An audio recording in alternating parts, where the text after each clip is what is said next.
এখন আমরা ম্যাগনেট নিয়ে কথা বলবো। ম্যাগনেট কত প্রকার এবং কি কি। এর আগের অনেক ভিডিওতে আমরা ম্যাগনেট নিয়ে কথা বলেছি। এখন আমরা খুব ভালোভাবে ডিটেলসে ম্যাগনেট নিয়ে কথা বলবো। ম্যাগনেট মানে কি সেটা আমাদের আগে জানতে হবে। ম্যাগনেট মানে হচ্ছে চুম্বক। আমাদের এই 21st সেঞ্চুরিতে বেশিরভাগ আমাদের ম্যাগনেটের ব্যবহার করা হচ্ছে। দিনের দিনে এই ম্যাগনেটের কাজ বাড়ছে, ঠিক আছে। তো ম্যাগনেট মানে চুম্বক।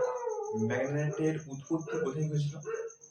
গ্রিক দেশে ম্যাগনেসিয়া নামক অঞ্চলে, ঠিক আছে, এই পাথরটি পাওয়া গিয়েছিল।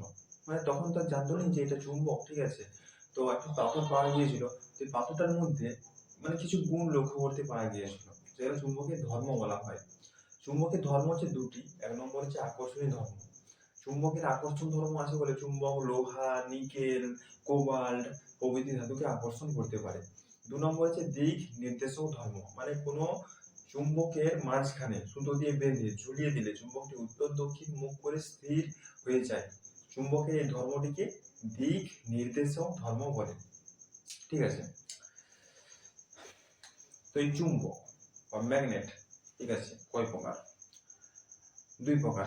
একটা আছে প্রাকৃতিক চুম্বক বা ন্যাচারাল ম্যাগনেট, এবং একটা হচ্ছে আর্টিফিশিয়াল ম্যাগনেট বা কৃত্রিম চুম্বক।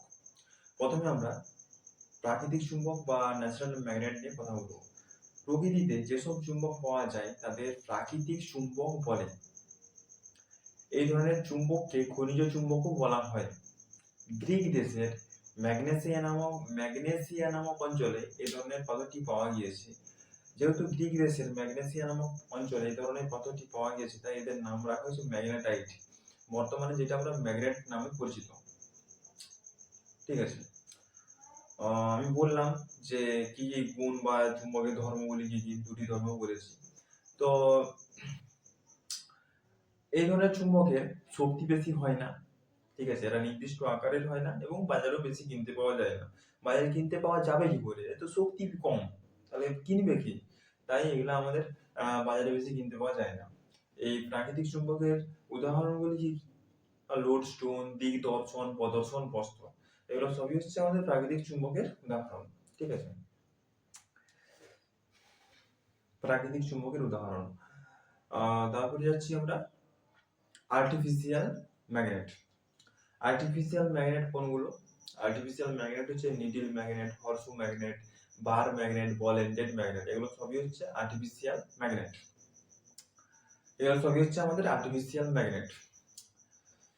এই আর্টিফিশিয়াল ম্যাগনেট আবার তোমার আর্টিফিশিয়াল ম্যাগনেট হচ্ছে এই আর্টিফিশিয়াল ম্যাগনেট দুই প্রকার। একটা হচ্ছে পার্মানেন্ট ম্যাগনেট এবং আরেকটা হচ্ছে টেম্পোরারি ম্যাগনেট। পার্মানেন্ট ম্যাগনেট কোনগুলো? যেগুলো মানুষ বানিয়েছে, মানে মানুষের সুবিধার্থে কোনখানে কোনটা প্রয়োজন হবে, ঠিক আছে।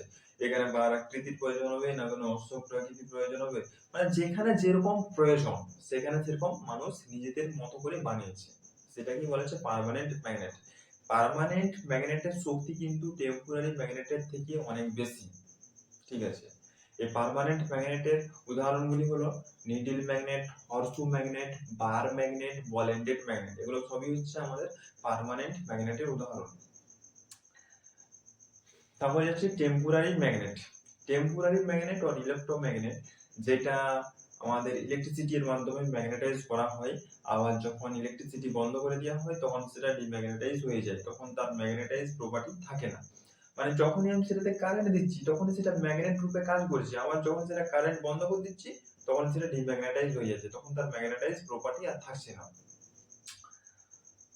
আমাদের পৃথিবীতে যত রকম পদার্থ আছে সবগুলোকে তিনটে ভাগে তাদের ম্যাগনেটিজম প্রপার্টি অনুযায়ী ভাগ করা হয়েছে। এক নম্বর হচ্ছে ফেরোম্যাগনেটিক সাবস্টেন্স। ফেরোম্যাগনেটিক সাবস্টেন্স সেগুলো যেগুলো খুব স্ট্রংলি আকর্ষিত হয় সেগুলোকে ফেরোম্যাগনেটিক সাবস্টেন্স বলে, যেমন লোহা, নিকেল, কোবাল্ট প্রভৃতি, এগুলো সবই হচ্ছে আমাদের ফেরোম্যাগনেটিক সাবস্টেন্সের উদাহরণ। দু নম্বর হচ্ছে প্যারাম্যাগনেটিক সাবস্টেন্স। প্যারাম্যাগনেটিক সাবস্টেন্স সেগুলো যেগুলো খুব স্ট্রংলি আকর্ষিত হয় সেগুলোকে প্যারাম্যাগনেটিক সাবস্টেন্স বলে। যেমন কি কি প্যারাম্যাগনেটিক সাবস্টেন্স হচ্ছে তোমার অ্যালুমিনিয়াম, প্লাটিনাম, কপার, ম্যাঙ্গানিজ, যেগুলো সবই হচ্ছে আমাদের প্যারাম্যাগনেটিক সাবস্টেন্সের উদাহরণ।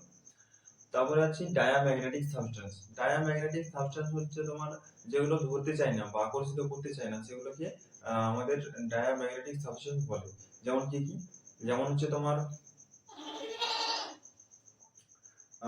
ডায়াম্যাগনেটিক সাবস্টেন্স হচ্ছে তোমার কি বলবো এটাকে, bismuth, sulphur, graphite, glass, paper, wood etcetera, এগুলো সবই হচ্ছে আমাদের ডায়াম্যাগনেটিক সাবস্টেন্সের উদাহরণ। ঠিক আছে, এখানে একটা জিনিস মনে রাখবে, সেটা হচ্ছে ওয়াটার। ওয়াটার হচ্ছে ডায়াম্যাগনেটিক সাবস্টেন্সের উদাহরণ এবং এয়ার হচ্ছে প্যারাম্যাগনেটিক সাবস্টেন্সের উদাহরণ। তো আশা করছি তোমরা বুঝতে পেরেছো। যদি না বুঝতে পারো ভিডিওটা আরো একবার দেখো, অবশ্যই তোমরা বুঝতে পারবে। ধন্যবাদ।